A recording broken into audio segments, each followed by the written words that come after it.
Habits, habits, habits, habits, habits.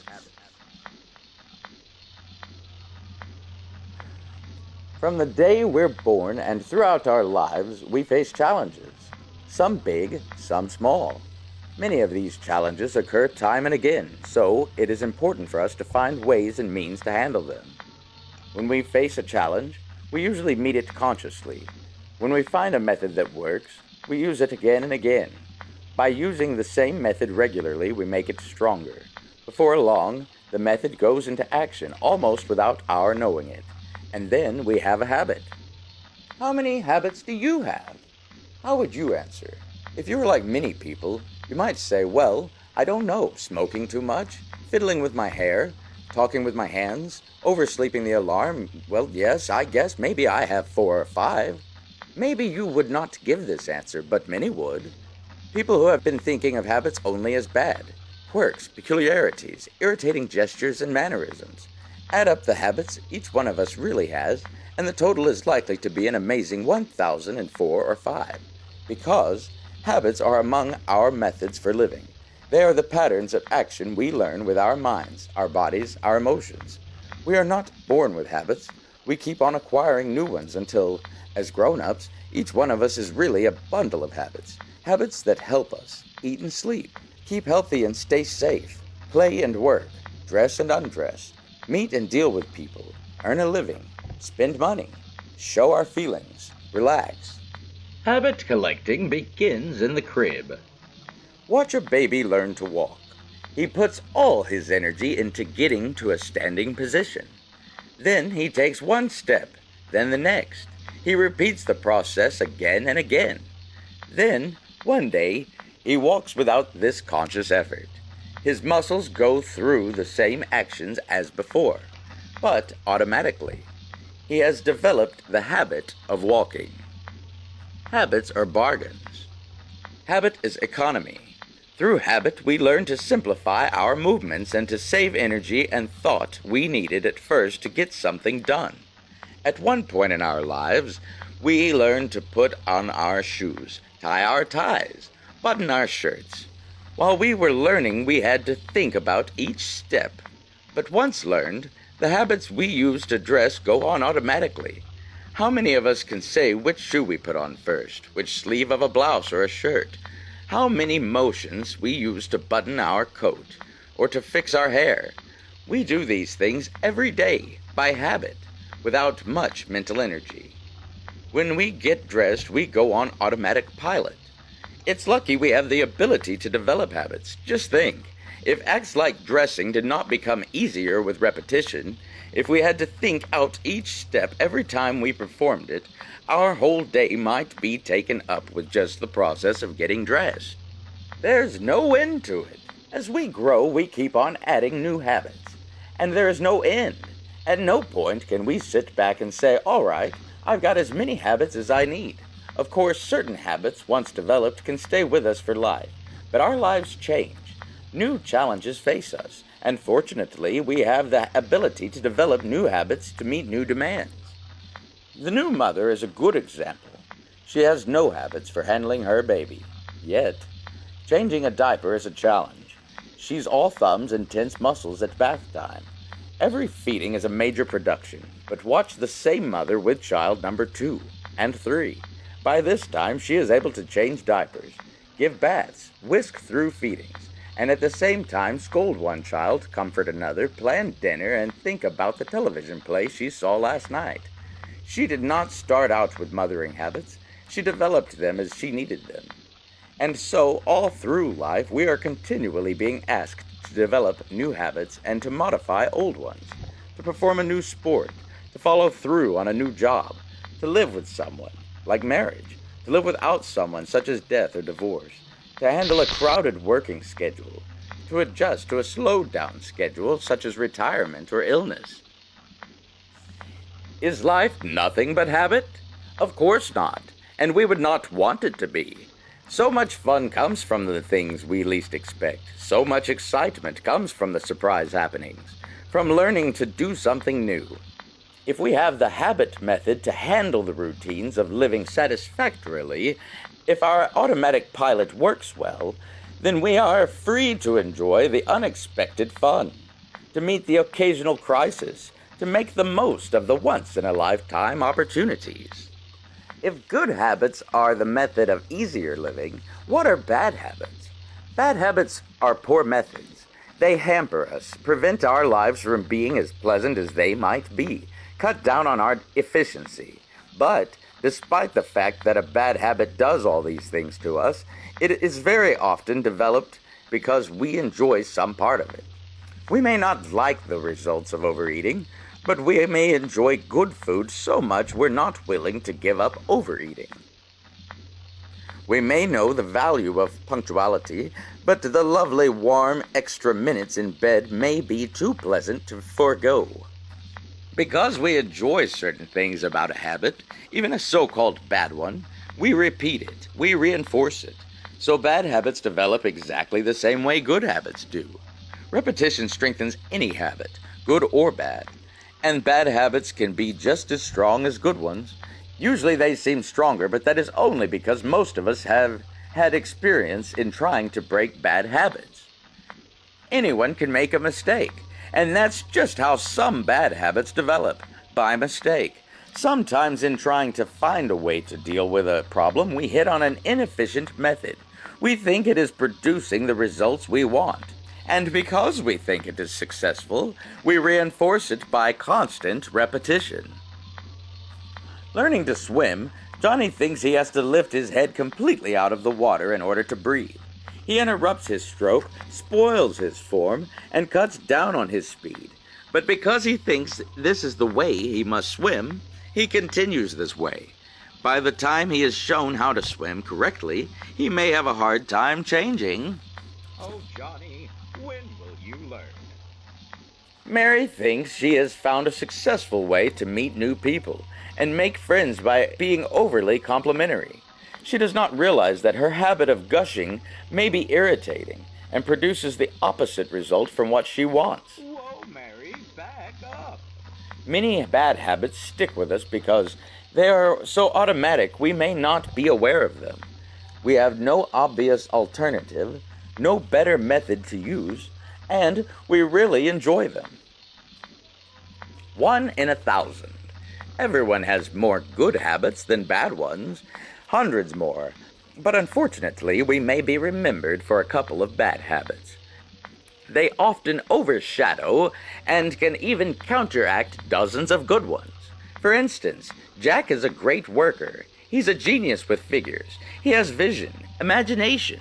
He's as honest as they come, but he's never on time. He's habitually tardy. The boss wonders if he dares give Jack a promotion he really deserves. Good habits can be bad habits. This is no contradiction. A good habit is good only as long as it helps you. Some habits were useful at a particular time, but we change. And in the change, sometimes we keep an old habit, but now it's dated and not useful. It slows us down, short-circuits our energy. A habit is not good if it becomes important for its own sake. A habit is a method, not an end in itself. Take a look at the time slave, with the passion for punctuality. He prides himself on arriving on the button, sometimes even before his host and hostess are dressed for company. Trips with him are a torture for his family. All their energy is used up for getting places on time. There's no energy left for fun. A good habit of punctuality becomes a bad habit when it no longer helps life run smoothly. Many of us have spotted habits in ourselves we would like to change, but we may not be aware of others, say certain mannerisms. It's obviously impossible to change a bad habit if we aren't even aware that we have it. But how can we find out we have it? Sometimes a friend tells us, or an enemy. Sometimes we can discover it alone just by sitting down and doing a little thinking about ourselves. For example, what habits do we have which might be irritating to others, even more to ourselves? Self-understanding is important. Often you can be your own habit doctor, but this isn't always easy. Sometimes we can't do the whole job for ourselves. We may need a little help. Luckily, help is available. There are all kinds of skilled people specially trained to counsel and advise. Call your local family service agency or check with the information people in your community council. They can tell you who is available, or your doctor can help you find the right person, or your minister. But a word of caution: if the habit you wish to change is really essential to you, efforts to remove it could lead to new habit problems, or anxiety and uneasiness. Are your habits with you for life? Many people will agree that their bad habits slow them down, harm their relationships with others, hamper their success and their health. Yet, they will remain firmly convinced that there is nothing to be done about them. They may openly admit that they enjoy a habit too much to give it up. They may shrug their shoulders, implying, "That's the way I'm made, take me or leave me." But maybe yes, maybe no, but habits can be changed. You can get rid of bad habits, if you truly want to, and are willing to work at it. Wanting to break a habit is the first step to breaking it. Without real desire on your part, no amount of outside pressure can break a habit for you. Habits are personal and individual matters. It's up to you to decide if you want to live with a bad one or live without it. And you may just decide you want to live with it. Or you may have learned to get around it by developing other habits. When it comes to habit making, habit breaking, or habit keeping, you call the signals. But if a habit does disturb you, if it gets in your way, if you really want out, then first abandon all alibis.